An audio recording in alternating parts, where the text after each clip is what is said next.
Oh. Let me add you here, Luke. There you go. Sweet. And something new. Can you hear me okay? Yeah, I can hear you. Can you hear me? Yeah. Yeah. This is gonna work. I like the background, by the way, man. Like, I can't see it as much now when you're sitting there, but before it was here. really Let me see good. if it'll focus out. Actually, I'm gonna put something over on the text setup anyways, so this will give me a good opportunity.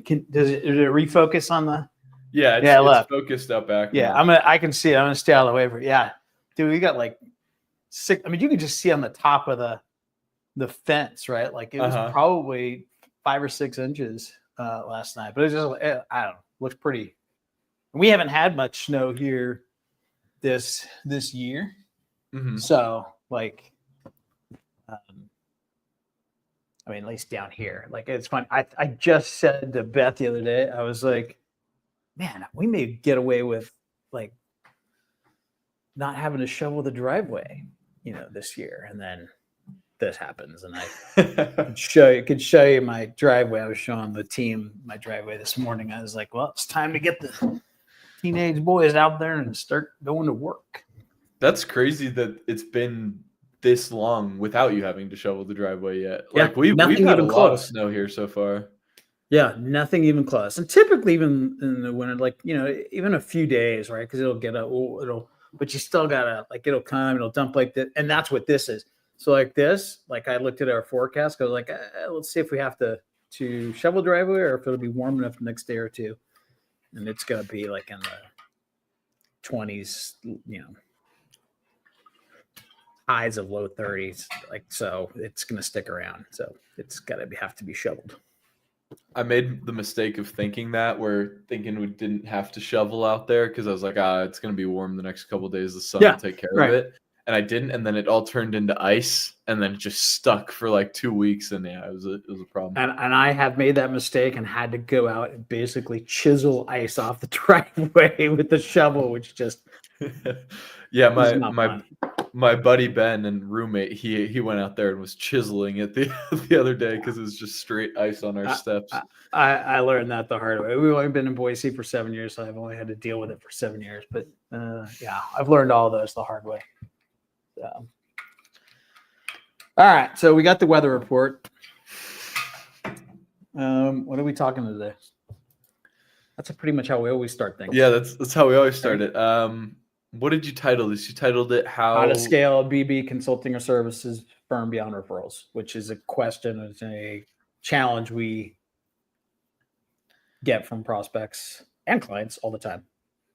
Yeah, I think it's really top of mind just with what we've been going through. We've really been doing a lot of work right here over the last, week or two, refining our offer, figuring out, what really has worked for clients, what hasn't worked for clients, talking to our clients, talking to prospects, re-listening to sales calls, figuring out what are the biggest challenges that, IT consulting firms and consulting firms in general are facing.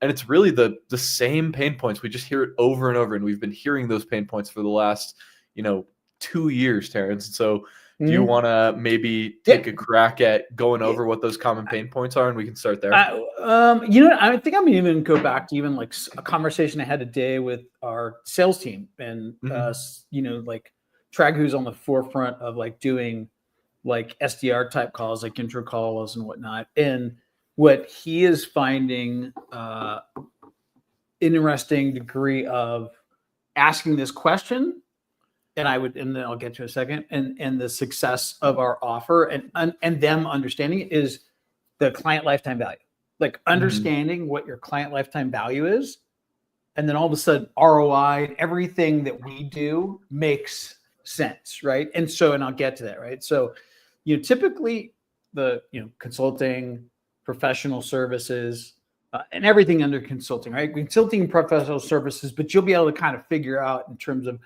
if you're in this bucket or not. And that is, if you've got a client lifetime value of, let's call it, I don't know, $30,000, $40,000, $50,000 or more, and I'll get to that in a second, then what we do makes a ton of sense and will work for you.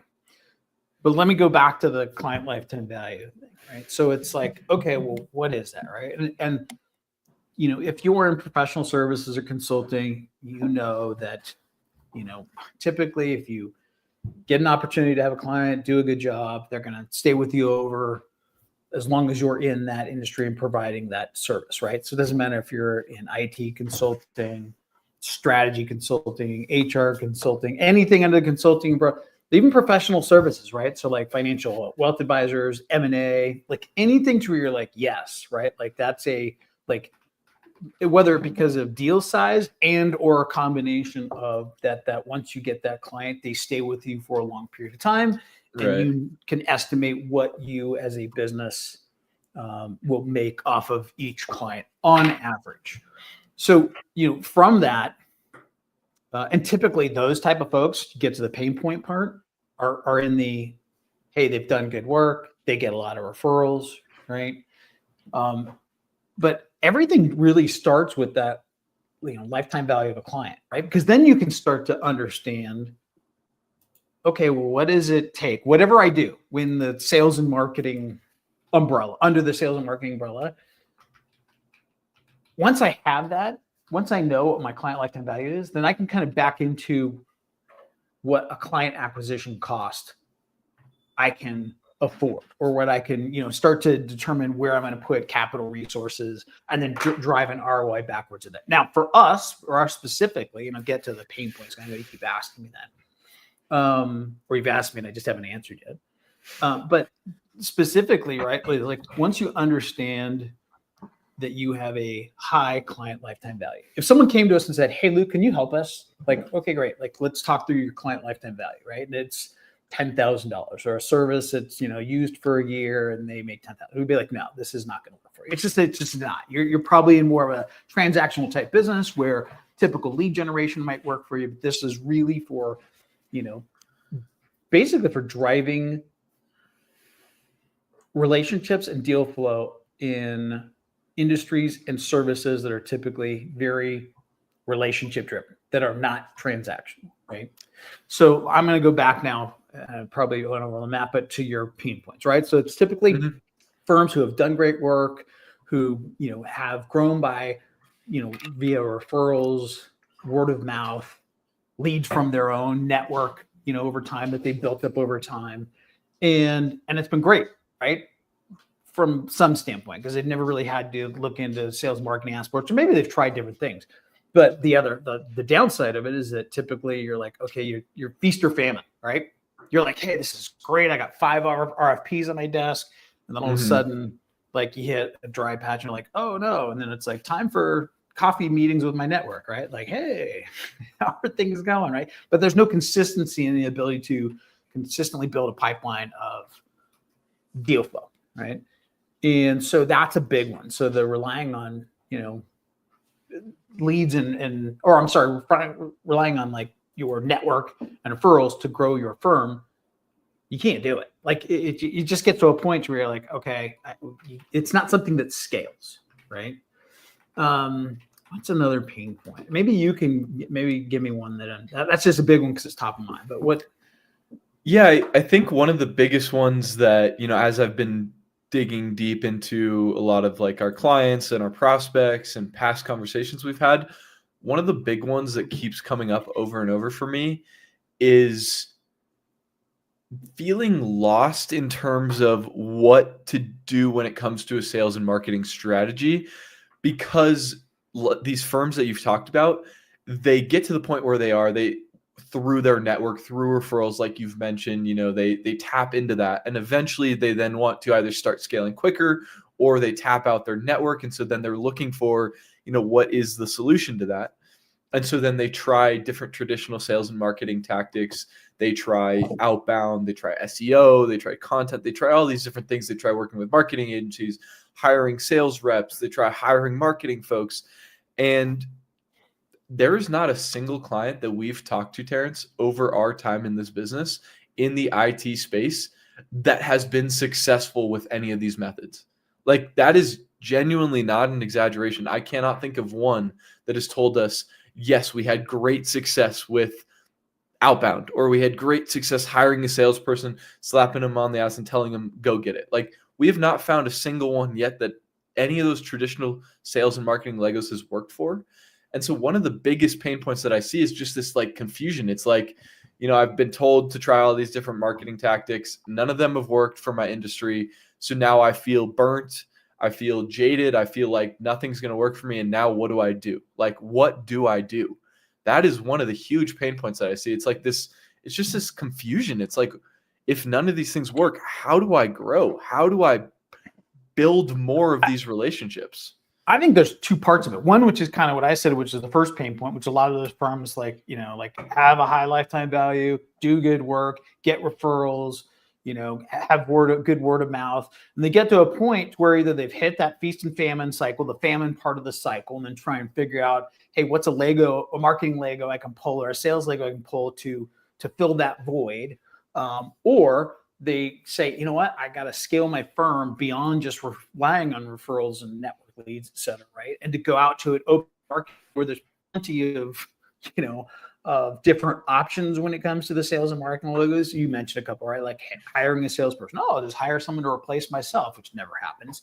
And going out and looking at some of the traditional marketing aspects, whether it's outreach or ads, or SEO or some, different types of things that they just can't get to work, right? And we call them marketing Legos because it's just like anything in life, right? Like you pull something from a bin to kind of make it work, duct tape things, they just don't work effectively. You have to have a strategy, right? And so I think those two kind of go hand in hand. And so what I guess then would be what is the answer to that? Yeah, I mean, it's a loaded question, but I think it comes down to where you started this conversation, which is understanding what your LTV is and understanding the nature of your industry. I mean, while you were talking earlier, Terrence, I did a little bit of research, and the average number of months that a client stays with an IT consulting firm is 24 months. And the average lifetime value of a client for an IT consulting firm is just under $200,000.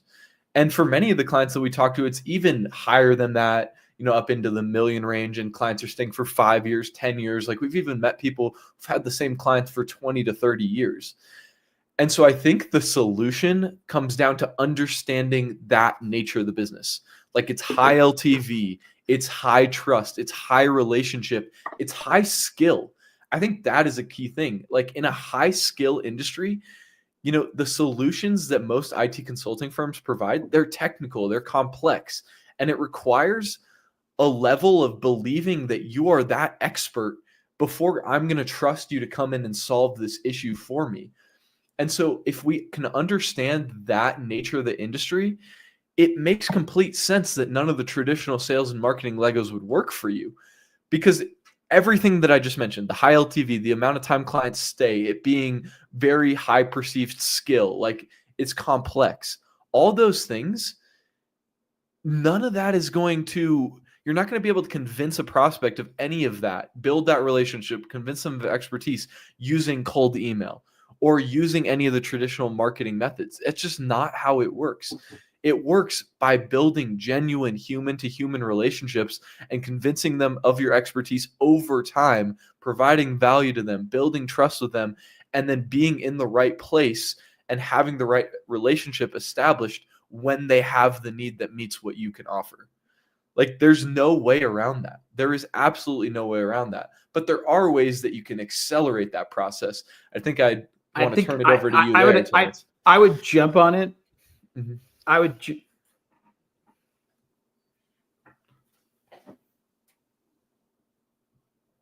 You there? Sorry, I think there's a delay. But I would jump on it with one word, and I would say it's trust. Did my mic go out? I can hear you, but you're on like a delay or something, or cutting in and out. I'm not sure.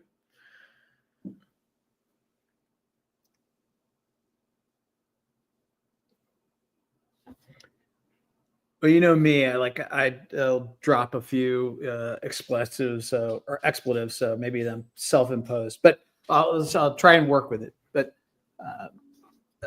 essentially, it becomes down to the word trust, right? So all the things that you talked about are specific to trust.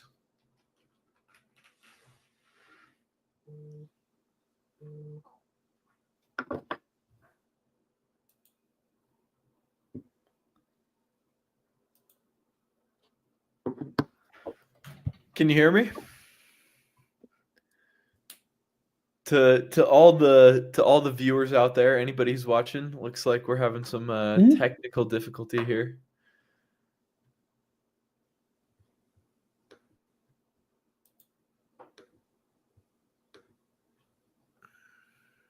How much of a delay is there? It's probably like 10 to 20 seconds.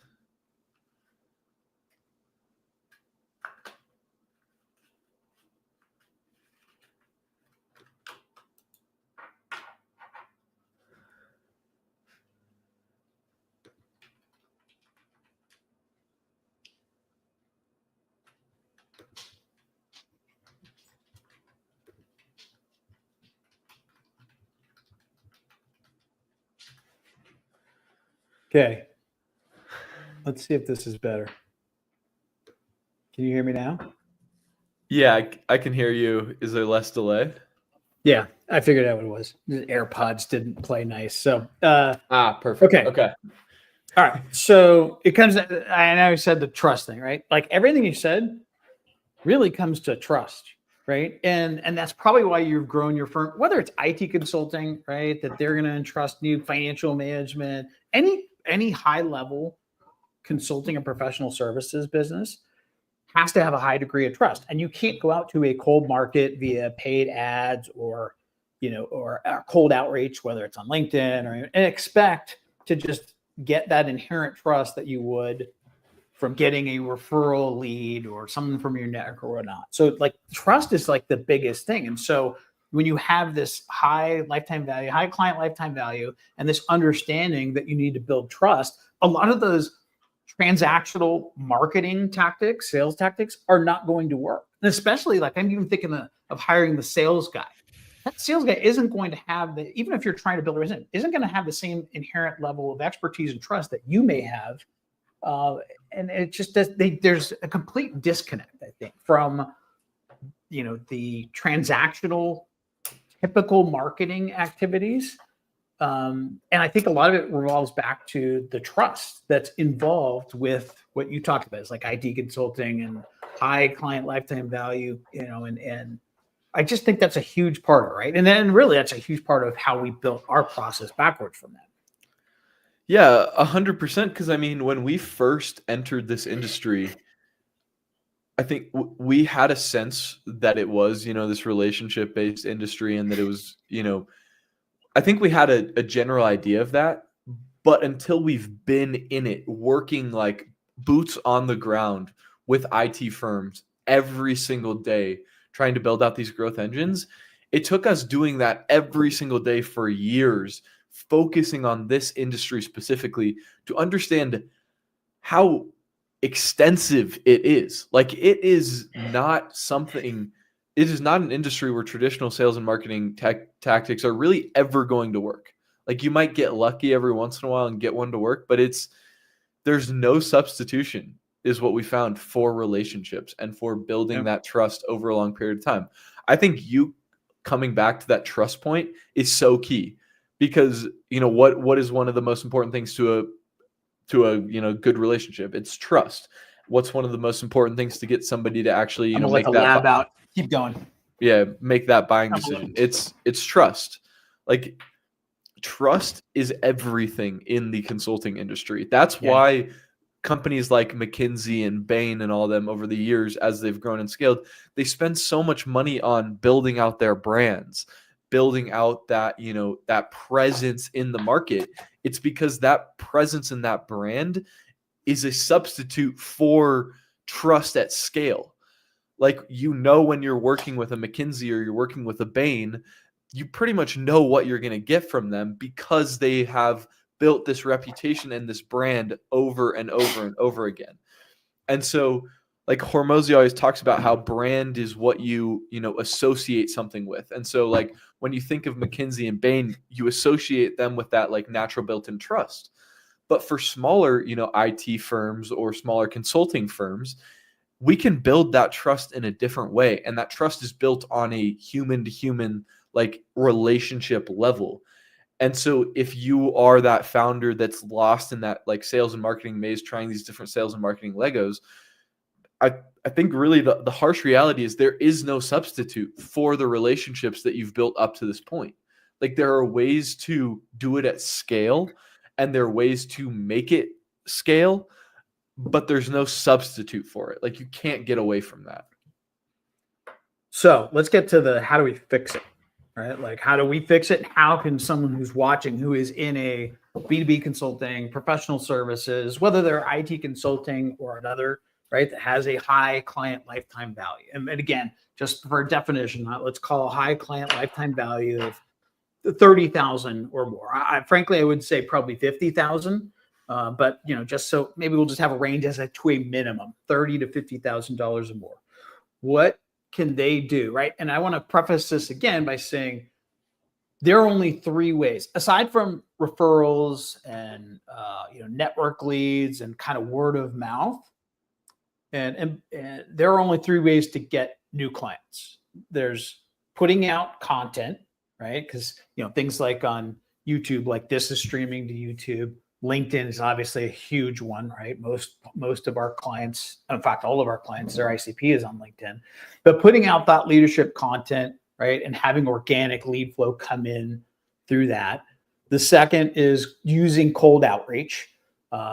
LinkedIn DMs, cold email, cold calling even, right? And then the third one is paid ads, right? And so just for, understanding and just talking about those three, those are really the only three ways outside of what we talked about, referral, going by referrals, network leads, et cetera. Those are the only three ways to get new clients. So now with that said, what is kind of a good 3-step process that, folks with a high client lifetime value can use? Yeah, so like I was talking about earlier, we're boots on the ground working with IT firms, consulting firms every single day, and we have been for the last couple of years. And through that process, like honestly, like in the early days of painstaking process, like trial and error and trying all the different Legos and figuring out what works and what doesn't, we came up with a 3-step methodology that works repeatedly for, high LTV firms to build that reliable growth engine that allows them to break their reliance on referrals. And really it comes down to a 3-step process. The first step is what we call pointing the sniper rifle. And so what we found is a lot of firms out there, I'm going to tie this back to what Terrence was talking about with trust. When it comes to trust, one of the key things, when we're looking for, people to work with and, deciding if we trust somebody or not, is we trust experts. And so our pillar 1, pointing the sniper rifle, is all about picking your lane, picking your niche, and narrowing in on that and positioning yourself as that one-of-one expert in that specific niche. So many of the consultants that we talk to, IT firms, are like, yeah, we can help anyone and everybody. But in doing that, your message then, when you try and go broad, your message ends up resonating with nobody. And so people are so scared to niche down a ton because they're worried that they're going to be turning away business and they can't afford to be turning away business. But at the end of the day, what you're doing by niching down, making yourself that expert in EDI for jewelry companies, or making yourself that expert for IT or, data center recovery for enterprise healthcare organizations. Like, by niching down and positioning yourself as the one-of-one solution for a very specific niche, you're actually increasing the perceived level of trust that your audience and your ICP has with you, because we trust experts. Like, if you had a very specific health issue that you needed surgery for, are you going to go to the general surgeon, or are you going to go to the surgeon that only does that specific surgery, and they do it over and over and over and over again, and they're the world-renowned expert for that one? You're going to go to the specialist, and you're going to go to that specialist, and you're going to be willing to pay a little bit more for the specialist, and you're going to choose that specialist every single time because you trust in their ability to get the job done for you. And it's the same exact way when it comes to consulting and, the IT space. If you position yourself as that specialist, that is the necessary foundational step before you can do the other two steps. Do you want to add anything there, Terrence? No, I think again, I just heard this today from someone who I talked to and has clients who we talked about having them put out thought leadership and content out in the marketplace, and it was like the two biggest hurdles for them. This is him talking about his clients. So it was like, you need to have them doing this, is lack of time, and what was the other one? Oh, not wanting to put themselves out there, right? So to speak, right? It's kind of like that, hey, it's not really my thing. I don't try and pretend to be something I'm not. And, I was like, I get it, man. Like, and there are tools and agencies and services like ours or elsewhere that you can get to help leverage your time, right? Because as a founder, that's one of the things that you're most limited by. It's not a matter of waking up every day and saying, oh, great, I've got nothing to do today, right? Like there's 9 different things that pull you in 9 different directions. So, the lack of time and the being able to leverage technology or services or agencies or folks that can help you do that. And then the putting yourself out there. But that one I said to him, was like, man, I just keep telling people, talk about stuff you've done and talk about things you're doing. And typically those revolve back to the challenges and the pain points that you're trying to solve for your clients. And it's going to be authentic, right? Because you're talking about things you've done and things you're doing. As long as you stay in that lane, and it's impossible not to come across as authentic, build authentic content, and to build trust, more importantly, because that's what you're trying to do. Yeah. And so step one, like we mentioned, step one is really, using that sniper rifle approach rather than the shotgun approach. So once you've, really Did I kind of miss the mark on that, by the way? Yes, you did, but that's okay. I was just going to roll with it. Oh, good. Oh, that's okay. I'm being authentic. I was like, hey, I'm thinking like the foundational layer that, but yeah, you gotta know. Okay, let me reframe that. Everything you said there is perfect for step 2. So So yeah, let me go back and fix that. And that is, you got to know who you're building the content for, right? So like that's where the ICP comes in. So yeah. So did I put 2? Well, if you did 1, I just did 2. So I gave you a great lead into 2. Perfect. Yeah. So Terrence just talked about 2. And so like Terrence was mentioning, 2 is once you know who you want to be talking to, once you want to know who your tribe of people is, who you want to position yourself as that key thought leader for, you actually have to build out a system that is going to position you as that key thought leader. And so as Terrence was mentioning, 2 of the biggest hurdles that we always hear with this are, every, I think, founder knows on a fundamental level that they need to be doing thought leadership and content and positioning themselves as that authority because it makes everything easier. But like Terrence mentioned, the 2 biggest challenges are I don't have the time and I don't really want to put myself out there. And so, Terrence summed this up really well already, but it's like, if you don't want to put yourself out there, it's probably because you feel like you're, fake, you feel like you're a poser, you feel like you're unauthentic. I think that's the right word. I think it's inauthentic. Inauthentic? Okay, so I got to read so. I'm gonna look it up. Yeah, look it up. But at the end of the day, you don't want to put yourself out there because you feel unauthentic or inauthentic, whichever one it is. But as a founder, you're doing things inauthentic. Okay, there we go. As a founder, you're doing a million things every day. You're talking to clients, you're talking to prospects, you're running your business, you're solving challenges. You're doing things every single day. You're boots on the ground as a founder most of the time at this stage of business. And so like Terrence said, talk about what you're doing.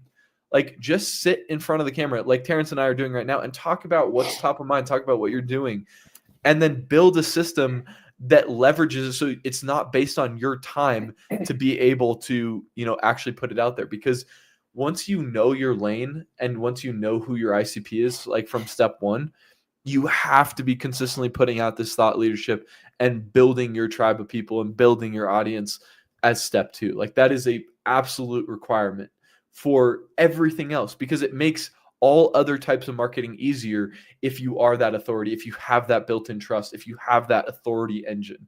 And so that's step 2. Did you want to add anything in there from step 2? Well, let's see. Should I jump to step 3? Because that's what I did last time. I just basically took the ball and ran with it. No, I think the only thing I would say on it is the fundamental groundwork layer that you need to build, that foundation you need to build before you do step 3 or anything else of the sales and marketing legos or anything else you try and do to go out to a market to get new clients. It literally is the first thing you do. If you're doing a good job of it, great. You've got a good foundation to build from. Right? If you're not, that's okay. You can start building it, but do that first. From a time and money standpoint, you want to do that first, because if you start going out and spending time and money on paid ads or cold outreach or anything else, you're going to have a much lower ROI, return on investment, on both your time and the capital that you're spending in some of those different services if you don't have a content / thought leadership foundation laid. So that's the only other part I'd say is to say that is the most critical part of starting that first. So if you're going to start somewhere, I know it's tempting, by the way, to want to start in some other places to get a higher, faster return, which I hate that, right? Like, hey, leads and other stuff. It's not. It's like literally you've got to, before you build the house, you have to build a foundation. Right. And that takes time. It takes time to dig it out. It takes time to lay the cement. It takes time for it to set, right, to give you that foundation you need in order to go to step 3. How is that for a better, I answered the question and then. And that's the perfect segue. And I'm going to ruin that segue because you made me think of a point right here. And to really get a little bit tactical about why it's so important to build the thought leadership content and the authority as the foundation is when you do any other marketing strategy like outreach, which we're about to talk about in step 3, or you do ads or anything like that. When you look at a marketing funnel for anything like that, when you look at an ads funnel or you look at an outbound funnel, like Terrence, you know this because you and I are talking about this every single day. You have metrics at each stage in that funnel. So you have your opt-in rate, and then you have your conversion rate, and then you have your meeting show rate, and then you have your close rate. And obviously I skipped a bunch of steps in there, but you have all these metrics. And if you really think about it like a funnel, the better your metrics are at each stage in that funnel, the more that, comes out the bottom, which is your actual sales. And so when we're building out a marketing funnel, we're constantly tweaking every single one of those metrics. We're like, okay, our opt-in rate is this. How can we increase this opt-in rate? Okay, our show up rate is this. How can we put in pre-call sequences to increase our show up rate? Our close rate is this. How can we increase our close rate? And so the effectiveness of any sort of marketing strategy like outbound or ads is based on how good your funnel is from top to bottom. And content and thought leadership is the one thing that we found that improves the funnel at every single stage. On average, across our business, client businesses, we're seeing, I don't have the metrics in front of me, but the thought leadership content and the authority, it increases your show up rate, increases your show rates, it increases your opt-in rates, because there's an increased sense of trust and affinity with you as a person throughout every single step of the funnel process.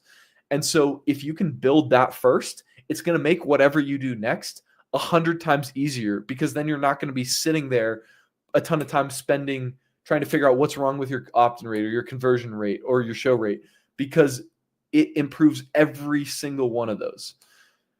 So I know I went on a tangent there, but I think you brought up a really good point there where it's it has to be done first because it'll make everything else easier, because it'll help your funnel top to bottom. I want to add one more thing to that. And it is, it's not the boring part of it, but it is the uncertain part of it, right? And we're saying that, we know, again, we don't have the statistics in front of us, but I know the show rate is 25% higher. I know that one, because I deal with our campaigns all the time, right? So I know that's higher, 25% higher. Our show rates, because the first thing people do is when they get cold outreach or you're running ads is to Google search. All right, who's this guy? Who's Terrence Brandley? Who's Grow IT? Right? And all of a sudden they're like, oh, these guys have a lot of podcasts. These guys have put a lot of content. Let me take a look, right? Let me see if this is someone I even want to jump on a call with, right? So I know that one for sure. But the uncertainty, this is the hard part. And if you don't have metrics, and if you aren't tracking metrics, then you won't have a way to judge the effectiveness of putting content thought leadership out there. But I will tell you, we hear this all the time, right? From clients. We start doing it for them, and all of a sudden they're like, yeah, prospect got on the call and mentioned that they saw my LinkedIn post. And we say, oh, that's interesting. Did they like it or comment on it? They're like, no. And I was like, yeah, it's part of like a gray funnel. Like, it's working. And the only way you know it's working a lot of times is anecdotally, because it will come up in conversations. And we've had clients that will go to industry events, in-person industry events, and have people there tell, I've been seeing your stuff on LinkedIn. And when one of our clients even said, was like, that's funny. I don't recall you commenting or liking. Like, help a brother out, right? Like, and so it's all part of that gray funnel, right? And so there is a degree of uncertainty when you start doing it, and there's a degree of faith that you got to kind of take that this is going to work. It does work. That putting the content thought leadership, it does work for everybody, but it will take time for you to see it in your metrics, but you will start to get some anecdotal evidence of it relatively soon. Yeah, I think you bring up such a good point there, because we always call it the gray funnel. But really, from us, like, I think we're the perfect case study to like abolish the gray funnel analogy there, like get rid of it, because we've been running outbound and those types of campaigns for a very long time. And we only recently really leaned into the thought leadership stuff. And we've been able to see the increase in each of those metrics. And so even though it's a gray funnel, whereas like maybe we don't necessarily like see, oh, this lead 100% came from content. But what we do see is, oh, all of a sudden over the last couple of months, our show rate has jumped. Our close rate has jumped. Our opt-in rates have jumped. And it's like, that's where you see the effect. And so even though you might not be like, oh, this lead directly ties back to that one LinkedIn post, it's like, oh, wait, overall, my funnel is converting at a 10% higher rate, which when you're doing significant volume in a funnel, that has a huge effect on your business. It's like, oh, that is what I can attribute to that gray funnel. I think I just call it gray funnel. I agree with it. I think I just call it the gray funnel because it's like, it's so hard to explain to folks how it has an impact, because I think what happens is that the data impact happens 3 to 6 months down the road. And so they'll see some of the anecdotal evidence of it sooner, but I call it the gray funnel because not only do you see a delay in it, you also, to your point that you just made, which is you can't measure a lot of times the direct impact that it has on all the rest of the aspects of your funnel. Right. And I think that is also like, I know I'm getting a little bit off track here, but I think it's one of the main reasons that we see so many IT firms fail with different strategies is because they try things in a vacuum. Like if you were to just go do the content and thought leadership and you were to do it for 2-3 months, and then you go and look like, what's the ROI on my content and thought leadership efforts after those 2-3 months, it's going to be blank. Like, just to be completely honest, like you're not going to see any ROI from that or be able to track any ROI back to that after 2-3 months. Now, if you were to be able to commit to that for 12 months, you 100% would have seen the ROI for it. But that's what so many firms do wrong is they pull on these Legos, they pull on content and thought leadership, and then after 3 months, they haven't seen an ROI, so they cut that out. And then they go pull on outbound, and they do that for 2-3 months, and they don't see an ROI, so they cut that out. And then they keep doing that. They keep pulling these things. They then get a salesperson, and they cut that after 3 months. And I think the biggest thing is with a high complexity industry that's very relationship based, like the consulting space, you can't just pull on these different levers in a vacuum. Like it has to be this holistic process where all these things work together. And that is why this 3-step process is the only thing that we found that will work, is because you have to do these 3 steps. You have to do them in this exact order, and you have to do them together cohesively. Because genuinely, if you were to try step 3, which is, strategic Dream 100 outreach by itself, it's not going to work. if you do just the content and thought leadership stuff by itself, it's probably not going to work. Like, that is what's so key here. It's about creating a system that works together for your industry. And so that leads me into step 3, which is after step 1, you understand who your ideal client profile is. Who do you want to be positioned as the thought leader for? Then in step 2, it's like, okay, now that we know who you want to be positioned as the thought leader for, make content that positions you as a thought leader. Make content on their pain points, on their challenges, document your journey, build affinity, build trust with them, and build that authority in your specific space. And then step 3 is what we call our strategic Dream 100 outreach. Because in your industry, cold outbound, mass sending emails, mass sending DMs, anything like that, it just does not work. But what does work is using value forward offers to go out and build relationships with your ideal client profile. And so what I mean by this is using things like starting a podcast for your company and inviting people from your ideal client profile onto your podcast, inviting them onto a roundtable that you're hosting, inviting them onto an expert panel that you're running. Those are the things that truly move the needle, because you're cutting through all the noise and all the crap that people are getting in their inbox, and you're thinking about what's in it for them. And the key thing here is when you employ a strategy like this, you are not trying to sell them anything. They are not a high intent lead. They are not coming in with an immediate urgency or need. But what you are doing is you're building a relationship with them. Like, think about how you built your business up to this point. You had a big Rolodex of people you worked with at this company, and then that person knew another person and knew another person and knew another person. And it's that relationship network that took years to build that has gotten you to where you are now. Why fight that? Like, if that's how you've built your business and how every single consulting firm has built their business, is it really surprising that cold outreach isn't going to work? No, you should not be surprised about that. And so what should you do? Do exactly what worked well for you in the past, but use digital tools to make it easier for yourself to do that at scale. And so I'll turn it over to you there, Terrence, to really go into detail, because this is kind of this is your expertise right here. Yeah. So, and I kept bolting over there because my dog, my lab is trying to get outside. It's snowing here. And so he's trying to get outside, keep coming in and out. He's like, oh, I like it, jumping in the snow. Anyway, yeah. So the big thing with going out to the market and these value forward offers is I'm going to kind of reflect it back to myself and my personal story, right? And that is like, I've never really enjoyed sales. I've never enjoyed going. I understand that sales is all about, it's a numbers game, right? From a overall standpoint. And that is, hey, you go talk to 100 people, and 80 of them are going to, or 70 of them are going to tell you to pound sand, and 30% are going to be interested in what you have to hear, and maybe close to 20%. Whatever. And so I've always wanted to go out to a market to have conversations with my ICP, my ideal client profile, right? And do it in a way that gives them value, entices them to have a conversation with me without me having to overcome the barrier that exists when you meet someone. You're like, okay, is this person trying to sell me something? And if so, I'm going to kind of put my guard up until I figure out, right? I don't want to be duped into buying something.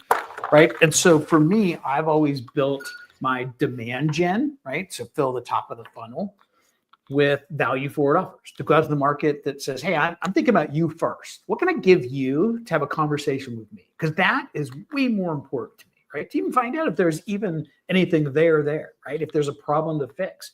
If there's a problem to fix, and I might be able to direct you someone in my network versus trying to sell you something to fix it, right? So, to me, that is what is, by the way, inherently wrong with cold outreach today, is it's all about me. I respond to so many cold outreaches that I personally get to kind of tell them, like, hey, this is not a way to do it. I've rewritten cold outreach emails for people trying to sell me on something, right? To say, this is how you should write it. Or I'll respond back and say, what's, not to be a jerk, but what's in it for me? Right? Like, I see a lot of stuff about you and your firm and right. And scheduling a meeting with you, but like, what's in it for me?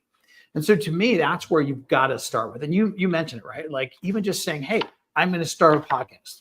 Do you have a podcast? No, it doesn't matter. Like start a podcast, right? Like it's not that hard. And ask people. You would be shocked at the not only the quality of people that you can get on, but the response you get, because you're going out to the market saying, hey, I want to interview you. I'm going to give you a digital marketing asset that you can leverage and use for your marketing prospecting, right? And come and have a conversation. And like you will be surprised at the quality of people. I'm talking about like Fortune 500 C-level folks, right? And it's always funny to me because there are people always like, I can never, can you guys get, C-level at Fortune 500? It's like, yeah, we can. They're like, that's impossible. Everyone said, can't. Well, what depends what you're trying to do. If you're trying to sell them something or get them to listen to your 10-minute pitch, no. But like we honestly get some of our best response rates with like Fortune 500 C-level folks like that, because I'm sure it's so different from anything else that any of the other messages they get. Like you can get anybody, you can meet anybody if you put the right offer in front of them. And that's what this is all about. It's about an offer that's in it for them. Yep. And there's a ton of different ways to do that, by the way, right? Like it's not just podcast. You mentioned like roundtable, like even going together and pulling, 10 CTOs for a closed circuit meeting, right? To be like, hey, let's discuss the industry events that you guys are the problems you're trying to solve within your own department, your own industry, or LinkedIn Live, right? Like doing these LinkedIn Live events, pulling in channel partners, right? To help them be like, hey, great. And pull larger channel partners, right? And we've seen clients do that very successfully, pulling in large channel partners. I'm talking about, the Microsofts, the big names, the big logos you hear, and doing LinkedIn Live events with different folks at that. You talk about brand association. You're now associating yourself out in the marketplace with these big logos. I mean, there's just a number of different ways to do it, as long as you're going with a value forward approach, meaning what's in it for them first without even considering what's in it for me. And honestly, like we built this process because of who you and I are, Terrence, and who most of our ICP is. Like both you and I are very relationship driven people, and neither of us likes the sales side of things.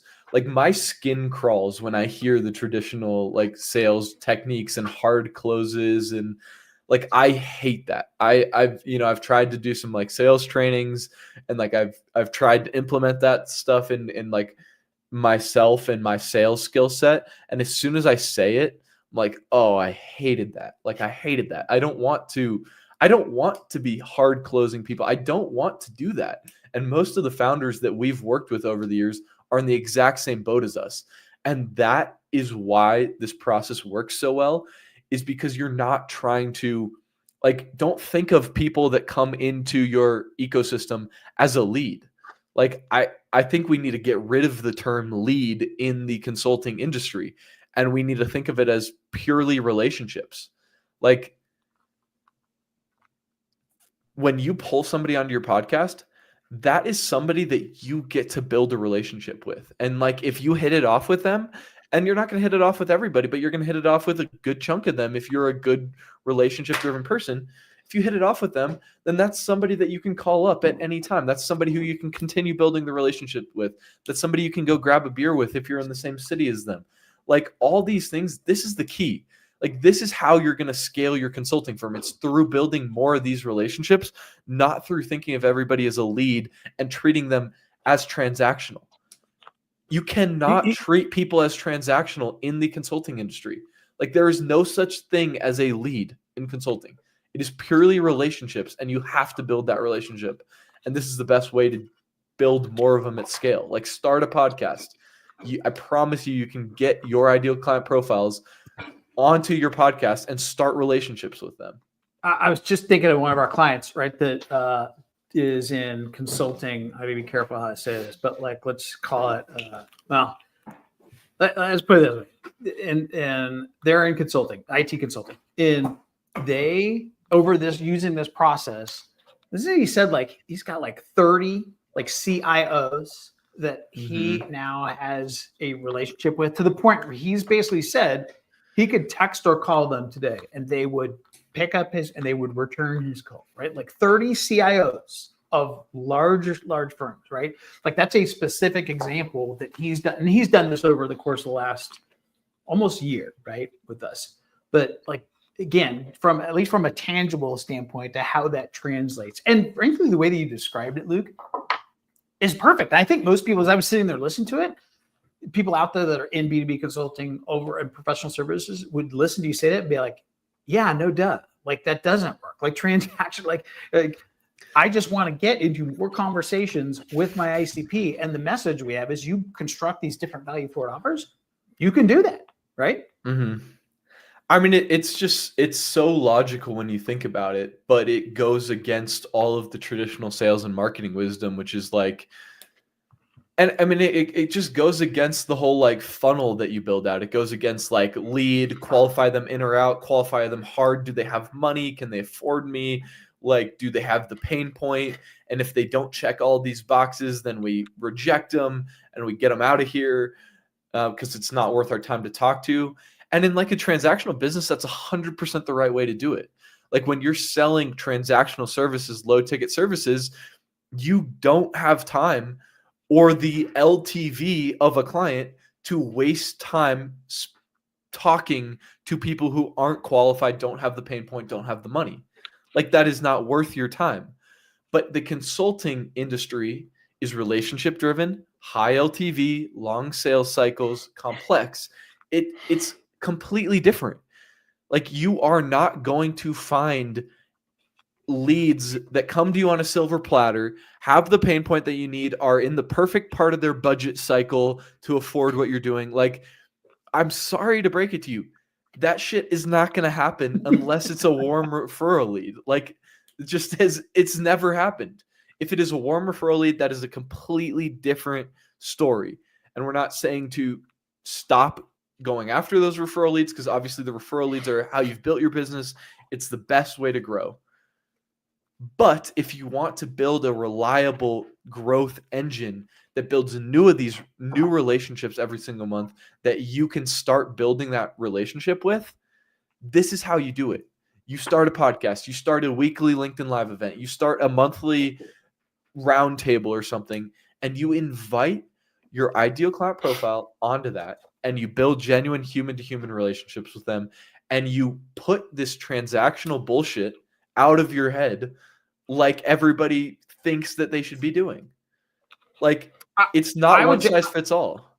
I would jump into even like, because you're touching on like the referral networks, right? Like channel partners, and it's not the same, you know, like when you get something from them, that's a high intent warm lead, right?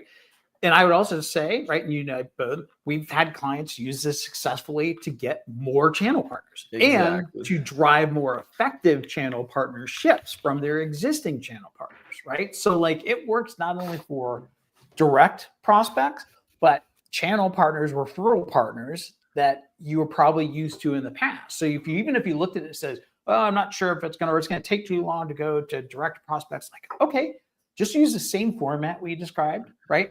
You can still do the same process, the ICP sniper rifle, understanding like who's my ideal channel partners, right? And then putting out specific content to those channel partners, right? And helping them go to a value forward offer. I've said this time and time again. Like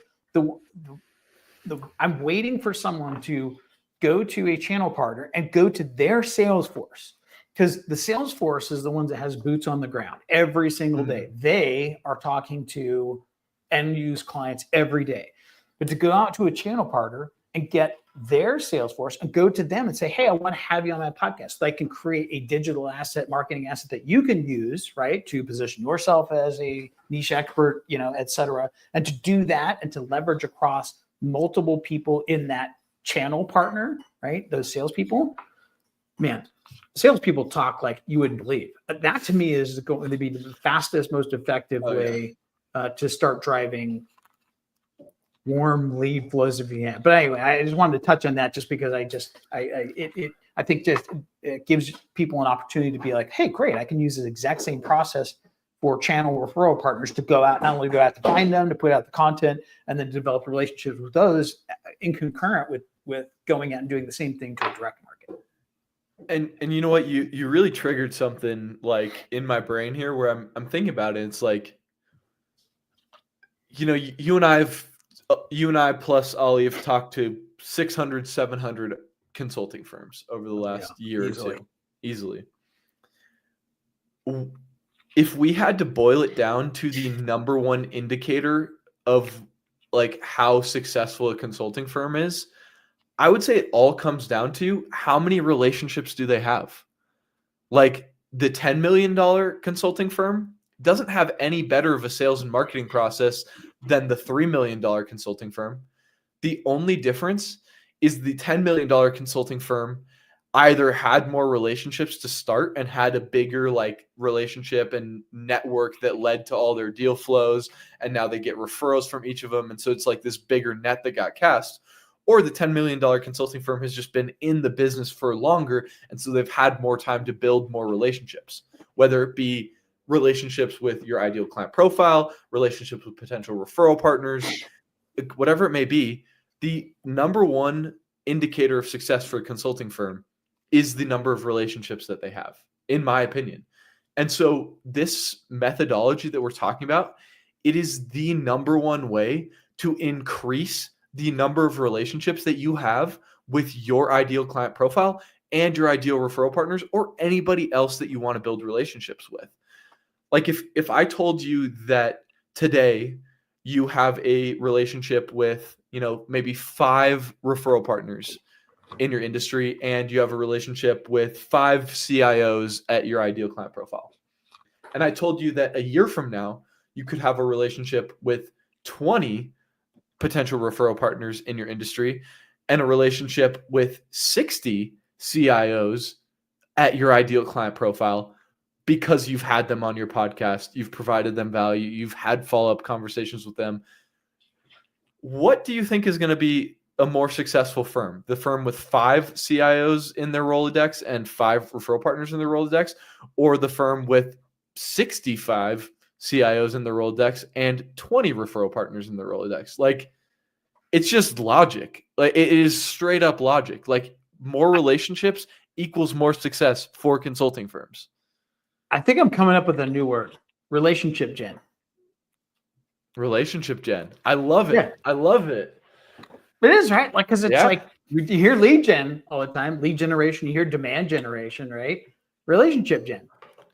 I love that because, you know, I've been for the last like week saying we need to get rid of the word lead in the consulting industry because it's BS. Yeah. Like it, there's Maybe no we such call it. Maybe we call it. Let's see. Lead gen is like, well, leads, but you know, demand gen. You know, but like, yeah, I don't know. because what we're doing is it's not demand gen like that. No, It's not demand no. gen. It's relationship gen. I like that. I think that's perfect. All right, I love it. So anytime a client or prospect talks to us about lead gen, we're going to say, no. We don't do lead gen. Relationship gen. We do We do relationship gen. relationship gen. Yeah, exactly.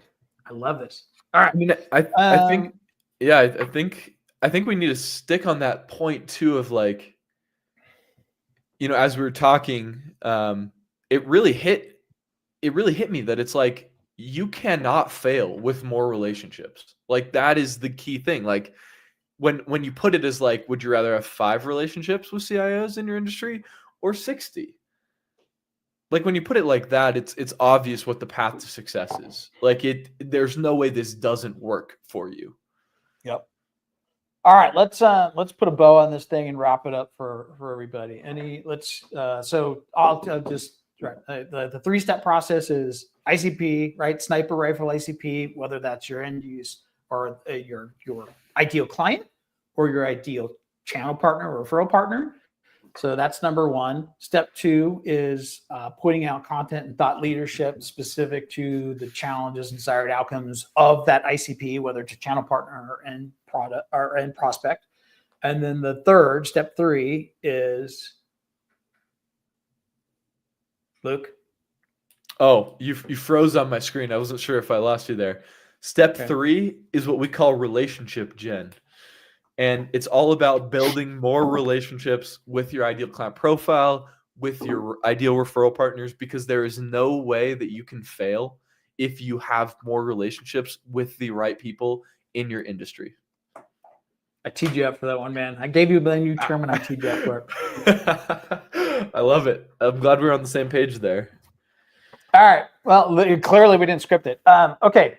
Well, that's all we've got, I think, for today. I know we've got to jump here. I'm sure people will listen. But thanks, everybody, for joining us today. We'll look forward to seeing you next Friday, where we do the same every week. I both do it with myself and clients and prospects, but also with channel partners. I think next week I've got Jackson. Jackson, if you're listening, look forward to seeing you next week. And yeah, we'll go from there. So thanks, everybody. Have a good weekend.